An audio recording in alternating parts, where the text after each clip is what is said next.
नौज़ायदा और शीर-ख्वार बच्चों में आँखों से पानी आने की वजूहात क्या होती हैं, अलामात क्या होती हैं और इसका इलाज किस तरह से किया जाता है?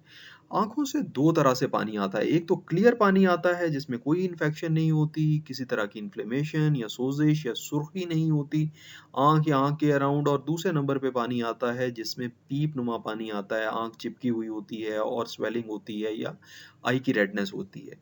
ये इनमें से नंबर 1 कंडीशन जो है वो होती है because of blockade of nasolacrimal duct. क्या होता है जी टीयर किस तरह से प्रोड्यूस होते हैं? एक लैक्राइमल ग्लैंड होती है जो कि आँख की बैरूनी तरफ होती है और मल्टीपल ओपनिंग्स के थ्रू आँख में पानी आहिस्ता-आहिस्ता सेक्रीट करती रहती है और यही टीयर ग्लैंड है जो कि हम जब इमोशनल होते हैं तो आँसू बनाती है।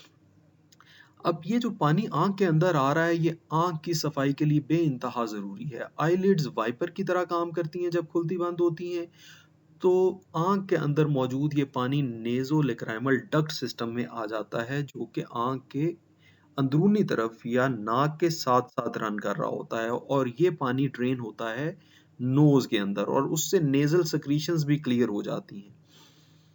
ये पानी अपने साथ आँख के अंदर मौजूद डेब्रिस, डेड स्किन सेल्स, बाहर से पड़ी हुई गर्दो-गुबार को साथ लेके ड्रेन हो जाता है और आँख के ऊपर एक क्लियर फ़िल्म, शीशानुमा फ़िल्म पानी की छोड़ देता है, जिससे रोशनी बेहतरीन रिफ्लेक्ट होके अंदर आँख में जाती है और इमेज बहुत साफ-सुथरा बनता है।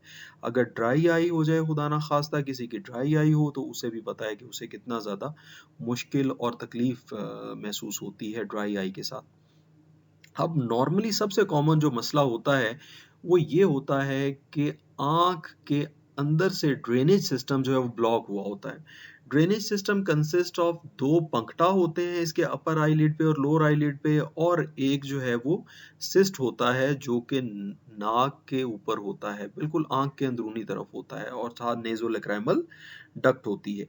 अब ये जगह इस जगह पे किसी जगह पे ब्लॉकेड आ जाती है और क्यों ब्लॉकेड आती है? पैदाइश से पहले यहाँ पे डेड स्किन सेल पड़े होते हैं, यहाँ पे डेब्री पड़ा होता है, बॉडी टिश्यू ब्लॉक कर रहा होता है या ये ओपनिंग बहुत बारीक होती है और एडिशनल पानी जो है वो आँख से बाहर कतरे गिर रहे होते हैं, लेकिन ये कतरे बिल्कुल क्लियर होते हैं आँसू की तरह के। इसमें रेड फ्लैग साइन्स क्या हैं? जिसमें जो साइन्स आते ही आपको डॉक्टर से रुजू करना चाहिए। नंबर 1 अगर किसी जगह सोज़िश है, सुर्खी आँख के अंदर है या नेज़ोलैक्राइमल डक्ट की जगह पे अगर रेडनेस है तो आपको डॉक्टर से रुजू करना चाहिए। नंबर 2 अगर बच्चा आपका सुबह जागता है और उसकी आँख चिपकी हुई है आपस में और वो खुल नहीं रही है तो ये भी रेड फ्लैग साइन है, आपको डॉक्टर से रुजू करना है। और जब चिपकी हुई हो आई तो फिर उसको कैसे ओपन करना है? एक साफ कपड़े को गर्म पानी में सोख करके उसकी आँख के ऊपर रख देना है थोड़ी देर के लिए।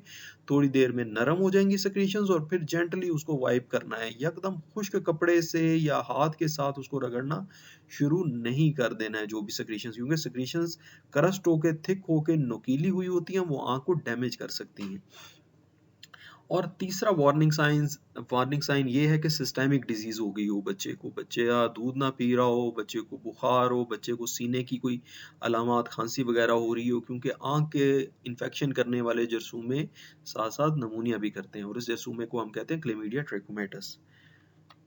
अगर इस तरह से किसी बच्चे की आई जो है वो आई रेड हुई हो, डेक्रायोसिस्टाइटिस हुआ हो, स्वेलिंग आई हो और फिर ये नेज़ोलैक्राइमल डक्ट जो है इसकी भी सारी इन्फ्लेमेशन हुई है, इसको कहते हैं डेक्रायोसिस्टाइटिस तो आपको अपने डॉक्टर से जल्द से जल्द रुजू करने की ज़रूरत है। वो एंटी इन्फ्लेमेटरी और एंटीबायोटिक देगा आपको तो बेहतर होंगे। जब सिंपल पानी आ रहा हो, सादा पानी आ रहा हो आँख से तो फिर आपने ये वाला मसाज करना है। ऊपर से नाक के नीचे की तरफ मसाज करना है। सुबह, दोपहर, शाम 5-5 मिनट के लिए मसाज करना है आपने और इससे ज़्यादा दफ़ा भी कर सकते हैं मसाज। अगर आपको नज़र आ रहा हो कि इससे बेहतरी आ रही है मसाज करने से, तो फिर और इसकी फ्रीक्वेंसी बढ़ाई भी जा सकती है। लेकिन अगर बिल्कुल कोई बेहतरी नहीं आ रही मसाज करने से, तो फिर आप दोबारा अपने डॉक्टर से रुजू करेंगे। फिर उसमें प्रोसीजर एक होता है, एक ऑपरेशन होता है, लेकिन वो ऑपरेशन भी तकरीबन 18 माह पे किया जाता है। तो आपने ऊपर से नीचे की तरफ करना है firmly, gently but firmly, hardly नहीं, हार्डली प्रेस नहीं करना। नाखून कटा हुआ हो माँ का और फिंगर टिप जो है वो बिल्कुल साफ-सुथरी हो। साबुन से हाथ धो के ये आपने मसाज करना है, अदरवाइज़ बच्चे की आँख के अंदर आपकी उँगली जाने से या उँगली से उतर कर कोई जरासीम जाने से लगने से उसको मज़ीद इन्फेक्शन हो जाएगी। अगर उंगली से आपको खतरा है, आपको डर लग रहा है उंगली से इस जगह को मसाज करने की क्योंकि आई बिल्कुल साफ है, हसास जगह, तो आप कॉटन बड की मदद से भी कर सकते हैं मसाज। और इसके साथ जो प्रमोट करता है, बेहतरी लेके आ जाता है, इसका नाम भी देखें, रिंज रखा हुआ है इंटरनेशनल दुनिया में। Normal saline eye drops Pakistan में सेलिनेज के नाम से मिलते हैं, नॉर सेलाइन के नाम से मिलते हैं। ये कतरे आप साथ साथ आंखों में डालें ताकि ज़्यादा पानी का फ्लो हो और जो ब्लॉकेड है नेज़ोलैक्राइमल डक्ट में वो बेहतर हो जाए, वो ज़्यादा बेहतर हो जाए। अब आप कहेंगे कि जी इसमें तो पहले ही पानी बाहर आया जा रहा आँख से, तो हम उसमें के ऊपर और पानी डालेंगे तो क्या फ़ायदा होगा? ये नॉर्मल सेलाइन है। नॉर्मल पानी और नॉर्मल सेलाइन में थोड़ा फ़र्क है, नंबर 1, और नंबर 2 ये कि जितना ज़्यादा आप इरिगेट करेंगे आँख को, जितना ज़्यादा बच्चे को अच्छा हाइड्रेट रखेंगे, उतना ज़्यादा चांसेस है उसकी ब्लॉकेट खुलने के। फिर जैसे-जैसे बच्चे की ग्रोथ होगी, उसका नेज़ोलैक्राइमल डक्ट की पेटेंसी जैसे-जैसे बड़ी होगी, जैसे-जैसे नेज़ोलैक्राइमल डक्ट खुलेगी, बड़ी होगी साइज़ में, वैसे-वैसे ब्लॉकेट भी ठीक होती जाएगी। इसी वजह से इसका ऑपरेशन भी 18 महीने से पहले आमतौर पे नहीं किया जाता। मिनिमम एज जो है वो 9 टू 12 मंथ्स है और उसमें भी अगर बहुत कोई मसला आ रहा हो, अदरवाइज़ इसमें कोई ऐसी मसले वाली बात नहीं है और इसका टोटल इलाज मसाज और plus irrigation with normal saline है।